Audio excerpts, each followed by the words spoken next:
Hello everybody, welcome back. C-Ray Tech here. So I've got an update on the E011.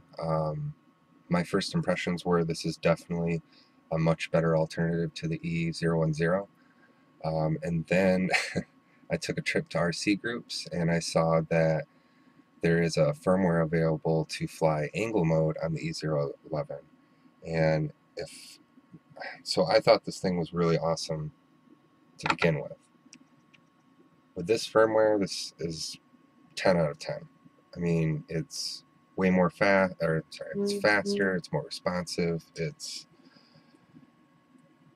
way more fun to fly. I mean, you can do acrobatics, you can do flips, rolls, all that kind of stuff. And so this is not only an update for how much better this has gotten and how much better of an alternative to the E011 F36, I'm sorry, H36 and all the other variants that are out there.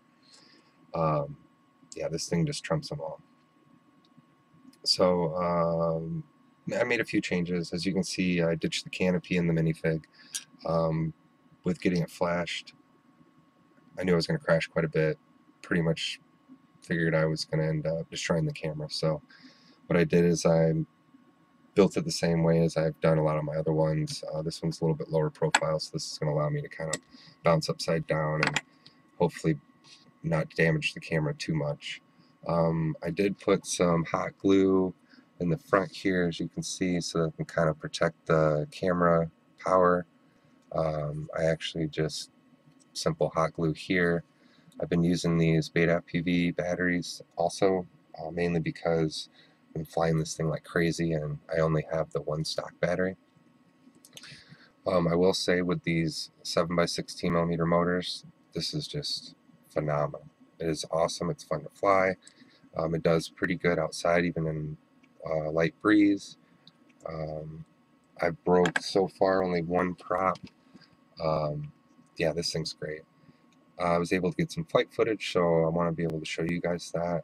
So this is going to be a combination of, a little bit of talk about the E011 and an update to my day 2 of flying angle mode, Acro, anything but auto level. This is much easier for me to fly. I think because of the fact that this still has a little bit of correction in it, but I was able to do some flips, and it was pretty awesome. So what I'm going to do right now is I'm going to cut away to some flight footage. But before I do that, I want to know if any of you guys are interested in updating the firmware on your E011, or you would like a tutorial on how to do so. Go ahead and leave me a comment, and I'll make sure to put one together for you guys. So until then, stay tuned for some future videos. And like I said, here's some flight footage of day 2 of me flying, and just an overall view of how this thing performs. Thank you.